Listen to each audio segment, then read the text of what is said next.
Hello everyone, नमस्कार दोस्तों। मेरा नाम है आलोक वाजपेयी और आप लोग जुड़ चुके हैं इस समय इंडिया के number 1 study channel wifi study पर। तो एक बार जल्दी से आप लोग शेयर कर देंगे सेशन को, क्योंकि ये क्लास रिकॉर्डेड है और रिकॉर्डेड क्लास में हम लोग जानने वाले हैं 12 ज्योतिर्लिंगों के बारे में कि कौन कौन से 12 ज्योतिर्लिंग हैं, उनके नाम क्या है, कहाँ स्थित हैं और क्यों इनकी इतनी मान्यता है, क्यों इनकी इतनी प्रसिद्धि है और अलग अलग स्थानों में कहाँ कहाँ पर, किस किस स्थान पर और किन किन राज्यों में स्थित हैं। तो आइए हम लोग ज्योतिर्लिंगों के बारे में, जो शिव के 12 ज्योतिर्लिंग हैं, इनके बारे में हम लोग जानते हैं और समझते हैं। लेकिन सबसे पहले आप लोग अनअकैडमी पर अगर नहीं जुड़े हुए हैं, प्लस कोर्स आपने नहीं लिया हुआ है, तो आप हर एक प्रकार के प्लस कोर्स के लिए AB सर 10 कोड का प्रयोग करें। और देखिए SSC बैंक का कॉम्बो है, यहाँ पर भी अगर आप हमारे कोड AB सर 10 का प्रयोग करेंगे तो निश्चित रूप से आपको यहाँ पर डिस्काउंट मिलेगा। दूसरी चीज़, बैंक के जितने रेगुलेटरी बॉडीज़ के एग्ज़ाम हैं उनका एक पूरा सब्सक्रिप्शन का कॉम्बो है। तो यहाँ पर भी आप लोग अगर AB सर 10 कोड लगाएंगे, चाहे 6 मंथ में, 1 ईयर, 2 ईयर में, सभी में आपको डिस्काउंट मिलने वाला है। SSC GD का ये लक्ष्य बैच है जिसमें हर एक सब्जेक्ट आपको एक अलग अलग इंडिविजुअल टीचर यहाँ पर पढ़ा रहे हैं, फैकल्टी एजुकेटर्स आपको पढ़ा रहे हैं। शानदार जानदार करंट अफेयर्स भी है, GK भी है, GS भी है, रीजनिंग भी है, मैथ भी है, हिंदी भी है, इंग्लिश भी है। यानी कि हिंदी इंग्लिश चॉइस में रहता है, लेकिन आप जो भी पढ़ना चाहें वहाँ पर पढ़ सकते हैं। जिसमें आप हिंदी देना चाहते हैं हिंदी दीजिए, इंग्लिश देना चाहते हैं हिंदी दीजिए। और भैया AB सर 10 कोड लगा करके आप सारे लोग इसमें सब्सक्रिप्शन जरूर कीजिए, ठीक है। और अनअकैडमी का SSC मेगा कॉम्बैट होने वाला है 17 तारीख को। 17 तारीख को कॉम्बैट में भैया इनरोलमेंट अभी से कर लीजिए। AB सर 10 लगा कर के आपको फ्री में इनरोलमेंट होगा और फ्री में आप सब्सक्रिप्शन भी, यानी कि 100% डिस्काउंट आप लोग प्राप्त कर सकते हैं। यहाँ पर इस कोड के माध्यम से आप लोग यहाँ पर इनरोलमेंट करके बढ़िया परफॉर्मेंस करके यहाँ पर जुड़ सकते हैं। किसी भी कोर्स का सब्सक्रिप्शन करना है अगर आपको, किसी भी कोर्स का, चाहे वो SSC का है, बैंक का है, रेलवे का है, UPSC का है, नीट का है, IIT का है, किसी भी कोर्स का अगर कोई भी आपको परिचित भी कर रहा है तो AB सर 10 कोड लगाएंगे यहाँ पर रेफरल कोड बॉक्स में और आपको यहाँ पर डिस्काउंट भी मिलेगा। अप्लाई करने के बाद में आपका देखिए प्राइस ये हो जाएगा कोड लगा करके, ठीक है। तो आज की क्लास में यार 12 ज्योतिर्लिंगों के बारे में आप समझ लीजिए।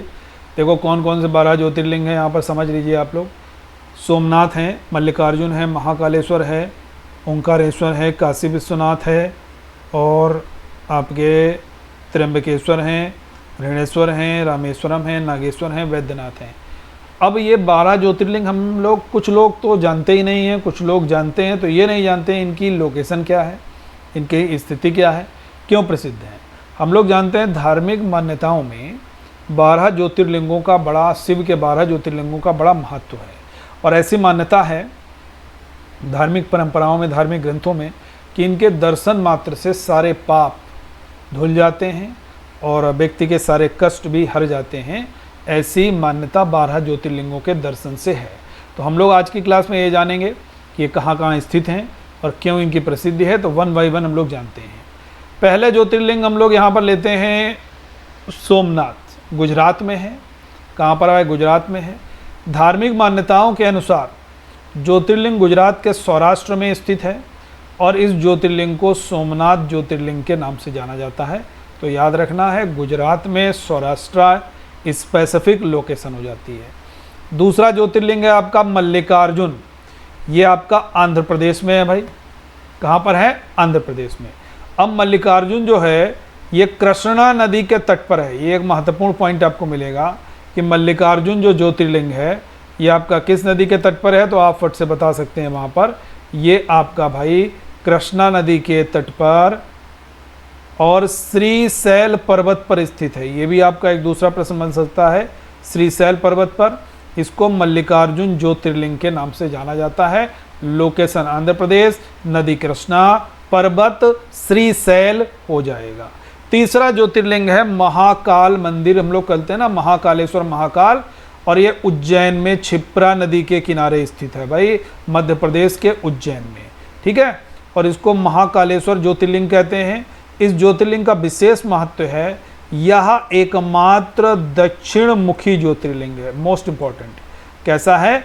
दक्षिण मुखी एकमात्र ज्योतिर्लिंग है, तो इसलिए इसकी बड़ी मान्यता है, ठीक है। चौथा ज्योतिर्लिंग है ओंकारेश्वर।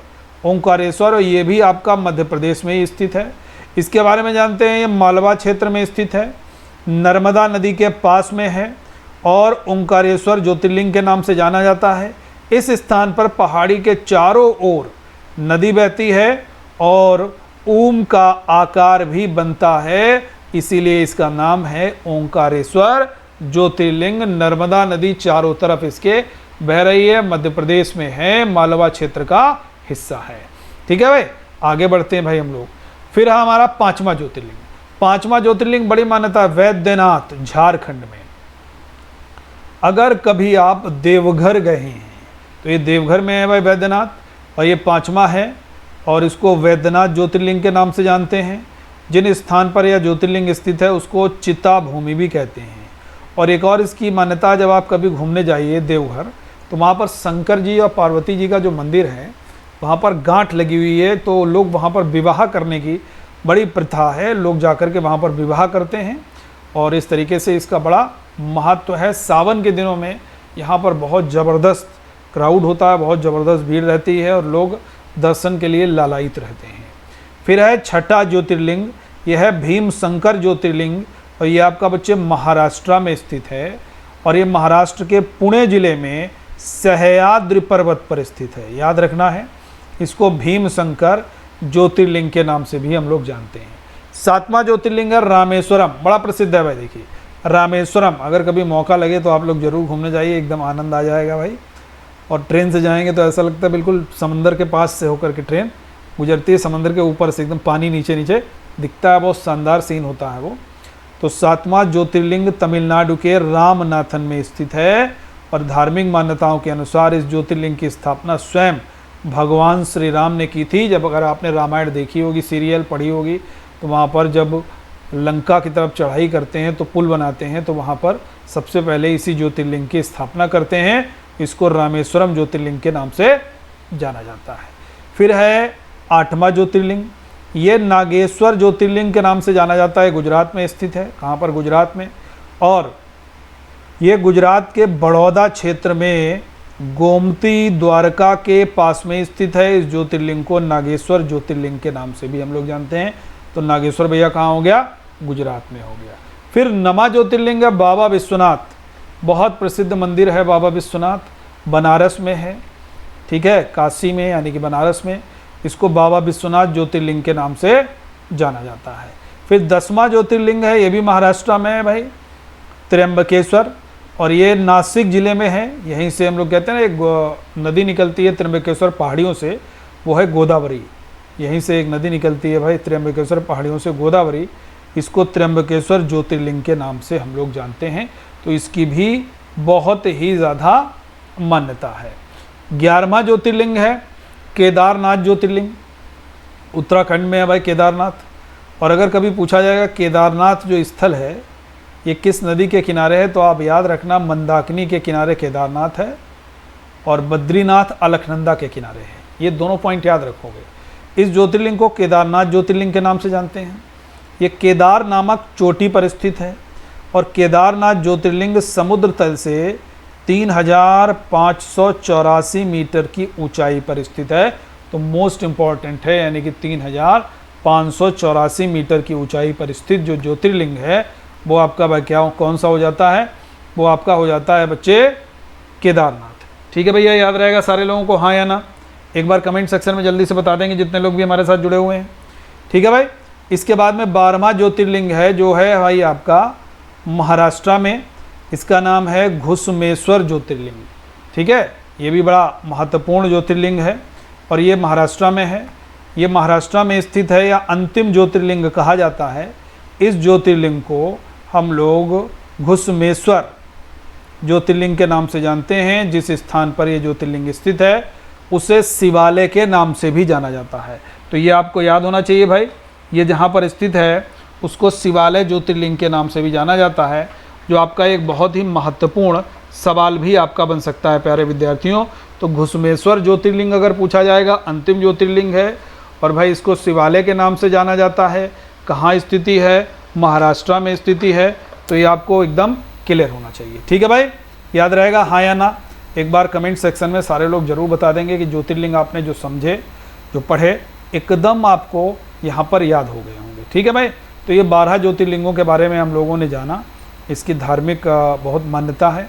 तो एक बार फिर से मैं बताना चाहूँगा, अगर आप किसी भी कोर्स का सब्सक्रिप्शन करते हो अनअकैडमी पर, तो भैया AB सर 10 कोड का प्रयोग करें, और बैंक और SSC का कॉम्बो जरूर लें। 1 ईयर और 2 ईयर डिस्काउंट के लिए AB सर 10 कोड आप लोग जरूर प्रयोग कीजिए, इससे आपको निश्चित रूप से डिस्काउंट मिलेगा। ठीक है, बैंक और बैंक के जितने रेगुलेटरी बॉडीज़ के एग्ज़ाम हैं उन सभी के लिए भी भाई सब्सक्रिप्शन है, 6 मंथ, 1 ईयर एंड 2 ईयर का। तो यहाँ पर भी आप लोग मेरे referral code AB sir 10 code का प्रयोग करके आप लोग सब्सक्रिप्शन प्राप्त कर सकते हैं विद डिस्काउंट। दूसरी चीज़ लक्ष्य बैच है भैया, देखो शानदार जानदार, कोई भी चीज़ नहीं छूटेगी इसमें, चाहे इंग्लिश हो, चाहे हिंदी हो, चाहे मैथ हो, चाहे रीजनिंग हो, चाहे GSG के या करंट अफेयर्स, कोई भी है। AB सर 10 कोड लगाइए और फटाफट सब्सक्रिप्शन लेकर के जुड़िए। और कॉम्बैट में भी भैया सब्सक्रिप्शन सारे लोग लोगे, AB सर 10 कोड लगा करके आप सारे लोग सब्सक्रिप्शन लीजिए। ठीक है प्यारे विद्यार्थियों, कोड जब भी आप लोग लगाओगे AB सर 10 यहाँ पर लिखना है, AB सर 10 यहाँ पर लिखिए और अप्लाई कर दीजिए, और तुरंत अप्लाई करते ही आपको ये डिस्काउंटेड प्राइस सारे हो जाएंगे। ठीक है भाई, तो सेशन अच्छा लगा हो तो एक बार लाइक कीजिएगा ज़बरदस्त तरीके से, शेयर कीजिएगा ज़बरदस्त तरीके से, और चैनल को सब्सक्राइब भी ज़रूर कीजिएगा। ओके, बस जाते जाते यही कहूँगा, इस तरीके के जब भी प्रश्न आते हैं ज्योतिर्लिंग के बारे में पूछ दिया जाएगा किसी भी एग्ज़ाम में, तो आप लोग इस सेशन से 100% वहाँ पर क्वेश्चन कर सकते हैं। Okay, thank